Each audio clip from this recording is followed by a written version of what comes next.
Survival difficulty, Class 1. Safe. Unsecure, devoid of entities. Level 474 is a relatively safe and harmless level with no known exits. It resembles a clearing that consists of a large cave, encompassed by a forest. Description: Level 474 consists of a clearing surrounded by a dense, seemingly endless forest. Within the clearing, an entrance to a cave can be found.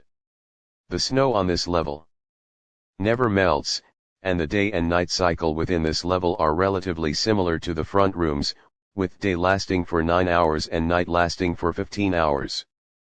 Level 474 has three main features: the clearing, the forest, and the cave. The clearing is a relatively small, flat glade. It is approximately 0.2 kilometers in length. Small shrubs and moss can be found growing here. Entities have yet to be found here. There is a large bulletin board located in the approximate center of the clearing, as shown in the picture. It has a poster attached with a pushpin. The poster has "Welcome to National Park number 474" in English, typed in large, white font.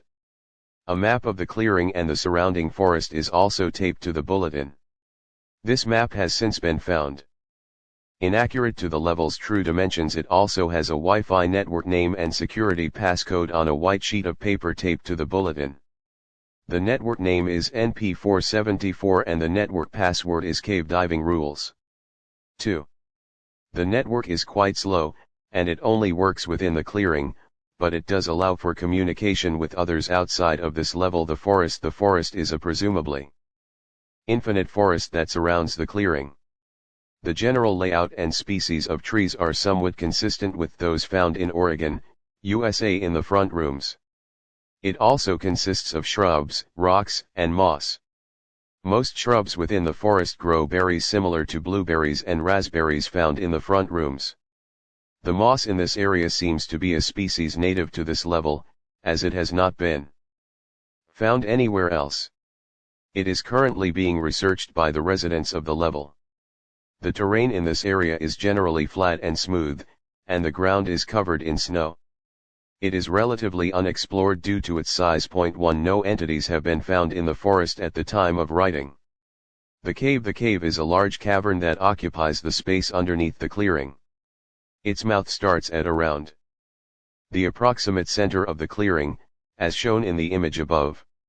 It appears to be made out of a marble-like stone, and inky darkness envelopes everything beyond the first few feet at the beginning of the entrance. Hidden behind a rock nearby, a shattered gas lamp can be found. It is unknown who or what left it there or what happened to them. Not much is known about what can be found within the cave due to reasons which will be explained later in this article. Bases, outposts, and base population. 2. Jack Lowell and Eleanor Hutchinson. This base is not affiliated with the M.E.G, however, they are working with them to ensure their survival and to continue documenting this relatively unknown level. This base is a small makeshift cabin made out of chunks of dead trees, chopped wood, and mud. It has a small berry and potato farm in the back of the cabin, surrounded by an improvised fence made of tree bark. It is located at the northern edge of the clearing. Discovery: in early 2014, a group of 6 managed to no-clip into this level from level 11. This group was approximately 4 kilometers north of M.E.G base beta when the no-clip happened. It is unknown how this no-clip was triggered, as it has yet to be recreated, but group member Jack Lowell said that it was like falling through the ground. Members of this group include Sean Burgess, Nathan Cobb, Rachel Everett, Mark Snyder, Eleanor Hutchinson, and Jack Lowell. They all no-clipped simultaneously and managed to end up in the northern area of the clearing.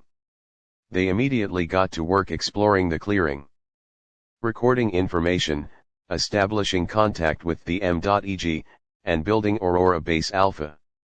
However, after 6 months, they were still unable to find a way to exit level 474. In late 2014, Sean Burgess, Nathan Cobb, Rachel Everett, and Mark Snyder decided to go on an expedition exploring the cave.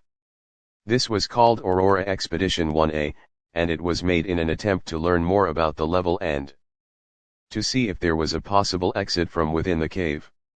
There were going to be 2 missions, with each mission consisting of 3 trips. Mission 1 was meant to explore the cave with part of the group, and Mission 2 was meant to try to find an exit from within the cave with the entire group. Expedition 1A was to last 6 hours, with Eleanor Hutchinson and Jack Lowell communicating from a makeshift control center above ground. Every 10 minutes, they would check in with the group to see if everything was going well. For the first hour, Expedition Group 1A continued going deeper and deeper within the cave system. Nathan Cobb observed that it just looks like a normal cave, guys, and related to the system above. When trying to communicate with Expedition 1A for the 9th time, they got no reply. It was just an hour and a half into the expedition, and Eleanor and Jack had lost connection with the expedition. They continued trying to signal the group for the next 3 hours, but they got no response. They decided to return to Aurora Base Alpha and continue monitoring for signals there. They have not received any signals from the cave since entrances. There has been only one documented entrance, that being the entrance in early 2014 from level 11. Exits. There is no known way to leave this level 400.